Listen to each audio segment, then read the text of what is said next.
umano sa mga kaso ng bullying ang Pilipinas. Pambubuli sa paaralan, nauwi yan sa pananaksak. Grade 10 student ang pinagbubugbog sa isang paaralan. Dinala sa ospital sa Zamboanga City ang biktima na napagtripan daw. Bullying capital of the world. Yan ang turing ng isang pag-aaral sa Pilipinas sa gitna ng sunod-sunod na mga insidente ng bullying at karahasan sa mga eskwelahan sa bansa. Ang pagbabantay ng mga tanod sa bawat paaralan sa gitna ng magkakasunod na karahasan ng gobyerno sa mga kaso ng bullying sa mga paaralan.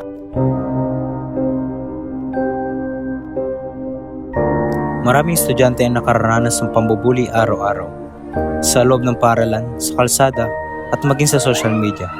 Ang pang-aapi ay nangiiwan ng sugat, hindi lang sa katawan, kundi pati sa isipan at damdamin. Ngunit madalas, ang mga biktima ay nananahimik at walang masabihan.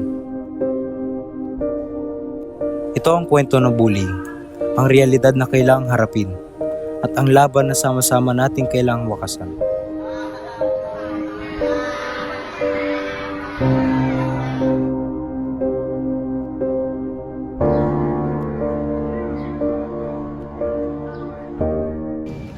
Ngayon ay makakausap natin ang ilan sa mga estudyante na nakaranas ng bullying. Pakinggan natin ang kanilang mga karanasan. Maaari mo bang ipakilala ang iyong sarili? Ako nga po pala si Francis Mondala, 17 gulang at ika-11 baitang. Ako po ay nakadanas sa matinding bullying. Maaari mo bang ikwento yung mga naranasan mo tungkol sa pambubuli? Nagsimula po ito sa inggit dahil hindi po nila kayang matanggap na marami pong achievement sa buhay. At umabot na rin po sa punto na na-hospital po ako dahil sa sobrang kahinaan po ng katawan ko. At yun po ang hindi ko makakalimutan nangyari sa buong buhay ko.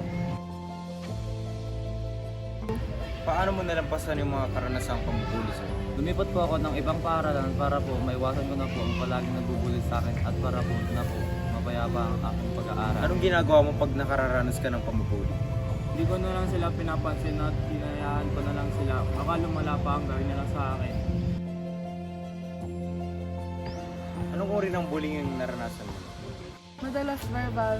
Tapos mayroon pa nung one time, hindi na ako pumapasok dahil sa kanila. Mayroon din mga nagko-comment sa mga pinopost ko ng mga masasakit na salita.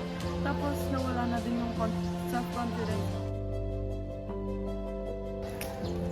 Paano nakaka-apekto sa pag-aaral mo yung pambubuli sa'yo? Nahihirapan akong makapag-concentrate. Natatakot na akong pumasok. Bumababa na rin ang aking mga grades. Anong nararamdaman mo? Nalulungkot. Minsan parang gusto ko nang sumuko at ayoko nang mabuhay sa mundo.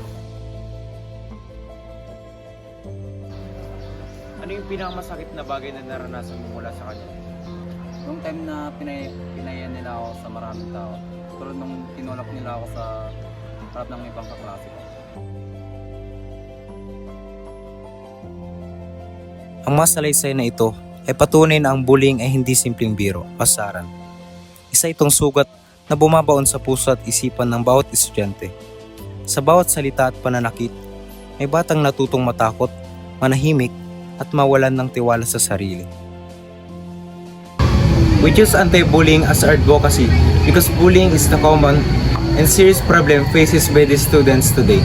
Many young people experience pain, fear, and even lost confidence because of the hurtful words or action of others. Through this advocacy, we want to raise awareness, encourage kindness, and remind that respect starts with each of us. We believe that no students should feel unsafe or unwanted in school. Everyone deserves to be treated with understanding and dignity.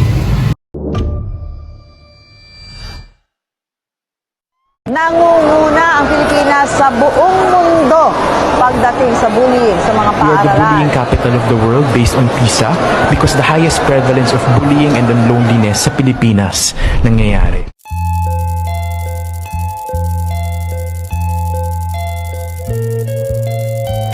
Pang-apat nga raw ang Pilipinas sa madalas na nagsesearch ng cyberbullying sa internet ayon sa pag-aaral ng search engine na Google. Now only gets to see and talk to his classmates online as schools shift to distance learning amid the COVID-19 pandemic. But there are times when conversations in their group chat turn to insults.